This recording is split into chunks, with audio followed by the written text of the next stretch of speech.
Meus irmãos, dando sequência à nossa exposição sobre a Trindade Santíssima, além da verdade, alguns textos bíblicos da Palavra de Deus, aliás, uma série de textos lançam luz sobre esta verdade escriturística. Contudo, eu gostaria de apresentar-lhes apenas algumas referências para pensarmos aqui, ok? Um dos primeiros textos bíblicos que vem à nossa mente quando pensamos sobre o Deus Trino é exatamente o texto de Gênesis, capítulo 1, verso de número 26, quando Deus disse: façamos o homem à nossa imagem, conforme a nossa semelhança.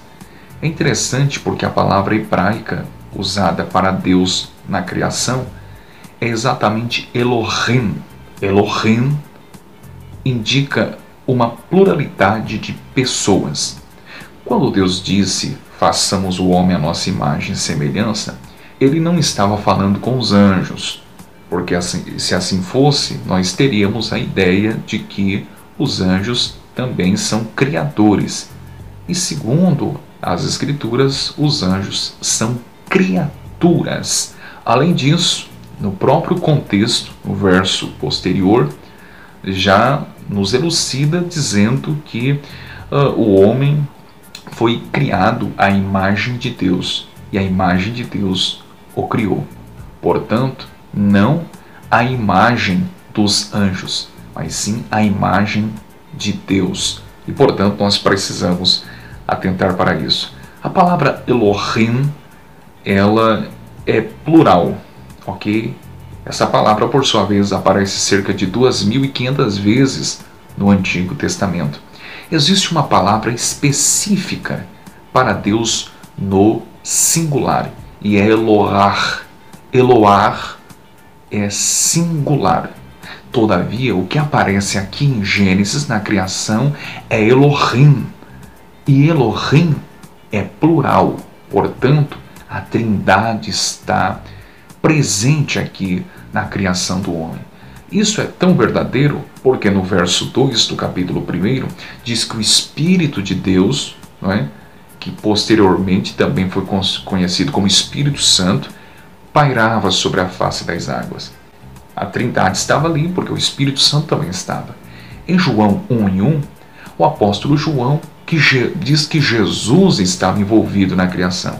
Ele diz no princípio. Na verdade, no texto grego koiné, literalmente é em princípio. É a palavra grega em arre. E o texto diz: no princípio era o verbo, e o verbo estava com Deus, e o verbo era Deus. Todas as coisas foram feitas por eles, e sem ele, nada do que foi feito se fez. Verso 2.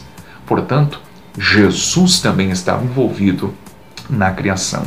Aliás, o verbo façamos e o pronome nossa, em Gênesis 1:26, indica exatamente a pluralidade de pessoas. Outro texto para pensarmos seria o texto de Gênesis 11, verso de número 7, quando Deus diz assim: eia, desçamos e confundamos a língua daquele povo.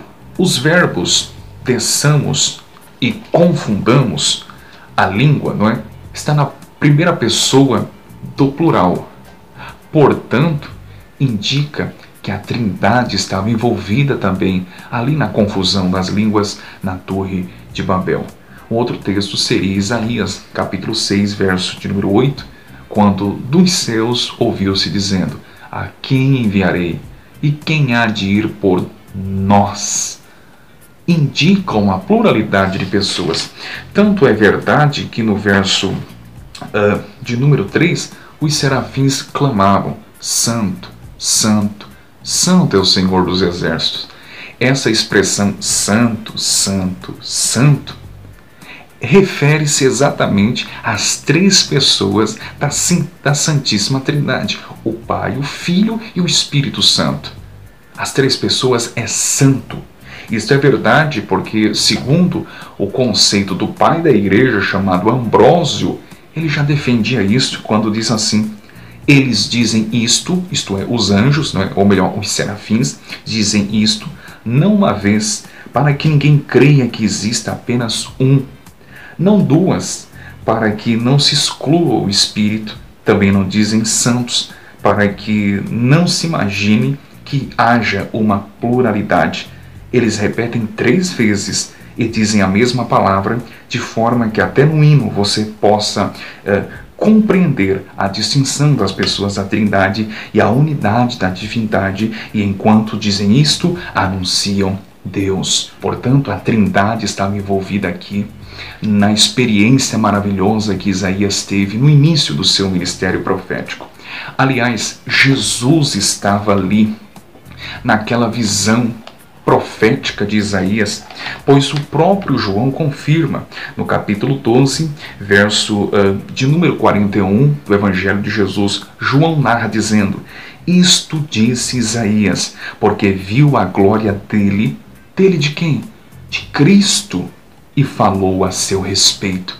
O apóstolo Paulo, quando Lucas escreve Atos, no capítulo de número 28, verso de número 25, o apóstolo Paulo diz que o Espírito Santo foi quem falou para Isaías. Diz assim Paulo: e havendo discórdia entre eles, despediram-se, dizendo Paulo estas palavras: bem falou o Espírito Santo a vossos pais por intermédio do profeta Isaías, quando disse: vai a este povo e dize-lhe: dê ouvido, ouvireis e não entendereis, vendo vereis e não percebereis, porquanto o coração deste povo se tornou endurecido, com ouvidos ouviram tardiamente e fecharam os olhos, para que jamais vejam com os olhos, nem ouçam com os ouvidos, para que não entendam com o coração e se convertam e por mim sejam curados. O apóstolo Paulo está citando o texto de Isaías,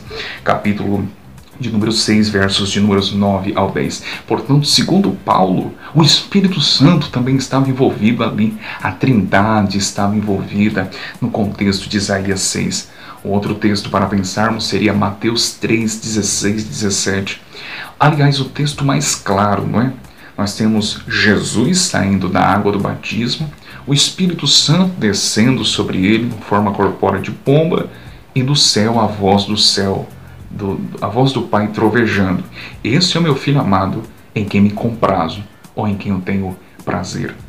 O texto também de João, capítulo 14, verso 16, é muito claro. Jesus disse: e eu quem? Jesus, rogarei ao Pai, olha a distinção das pessoas, e ele vos mandará outro, do grego allos, que significa um do mesmo tipo, outro Consolador, isto é, o Espírito Santo. Portanto, nós temos sim exemplos nas Escrituras claros de que há um só Deus, que subsistem 3 pessoas distintas. As 3 pessoas é Deus e não há como negar esse fato. Ok? Abraço.